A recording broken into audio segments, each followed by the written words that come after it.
What's up, guys? Welcome to G Whiskey. My name is Jeff. This is a channel where I offer my thoughts and opinions on a specific whiskey, and if you stick around to the end, I'll be giving it a score as well. If that sounds interesting, hit subscribe down below.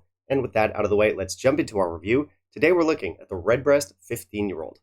Stick around.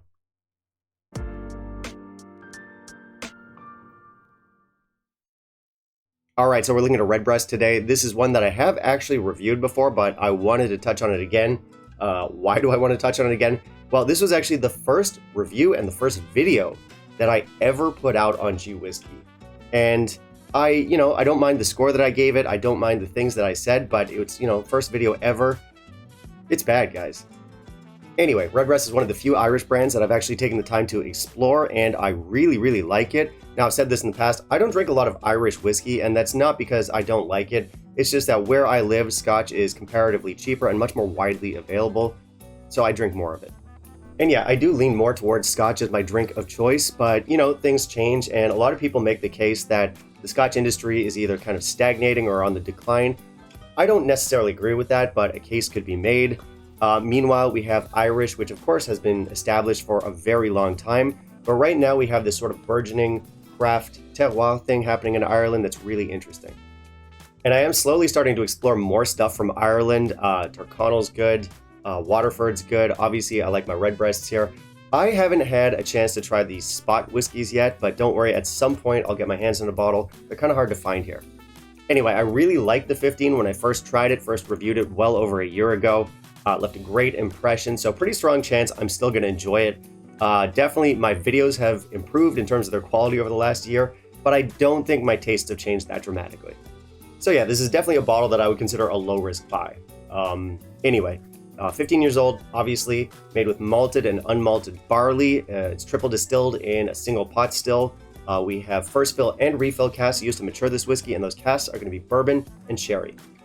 This one's made at the Middleton distillery, where they make Jameson, Powers, Tullamore Dew, loads of other stuff, so a lot of pedigree, a lot of experience behind this bottle. But beyond all that, people love this stuff. But of course the big question is, am I going to like it? Yes I am. But tell you what, let's review it anyway and pretend we're surprised when I give it a good score. Let's jump into our review, see what the whiskey's all about, and in the meantime, if you could kindly leave a like down below, that'd be greatly appreciated.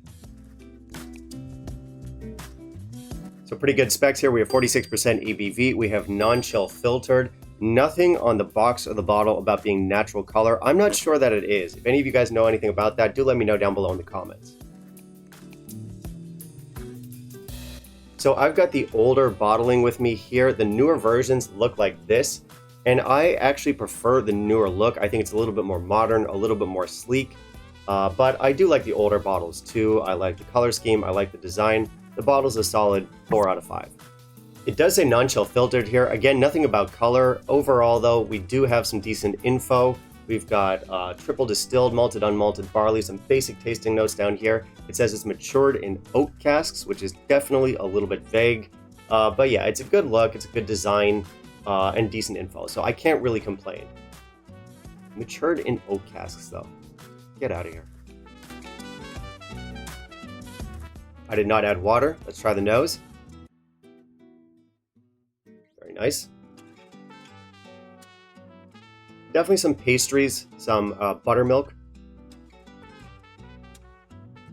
Vanilla. Werther's Original. There's heavy cream. There's a creaminess to this. Banana sundae. Butternut frosting. Pistachios. There's barley, guava, beeswax. There's nutmeg in here. There's a little touch of tangerine in there too. And definitely some tropical fruits. This smells very buttery. And now the palate.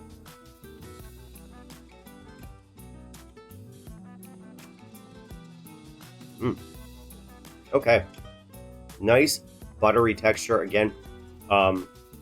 Nuts. Pastries. Banana sundae again. Heavy cream again. More of those light yellow tropical fruits. And I am getting some hints of the sherry in here too. This is very nice. It's very rounded. And now our finish.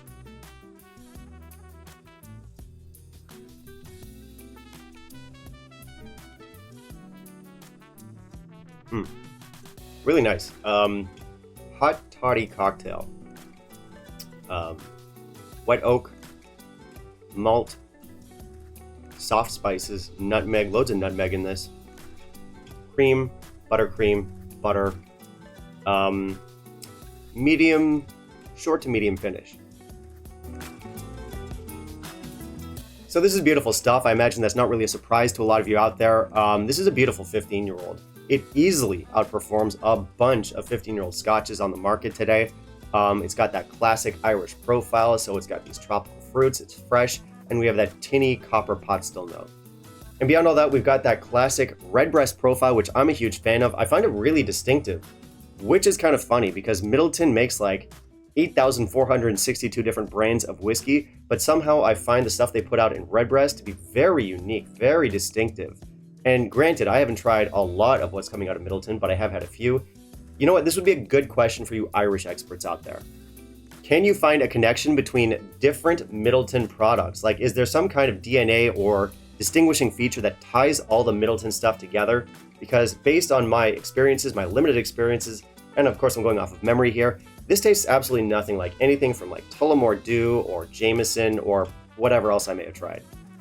Obviously, there's a million different techniques for making whiskey in Ireland, but yeah, I don't know. For me, Redbreast has a level of balance and complexity that is quite atypical for an Irish whiskey. You know, like a lot of Irish whiskeys have this sort of like easy floral lightness to them, and they're often lacking some of the more sort of complex or bolder elements that I tend to enjoy in whiskey.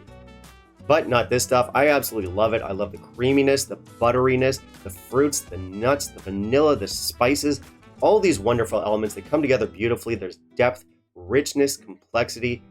It gets me every time. Honestly, I can't imagine a lot of people disliking this stuff.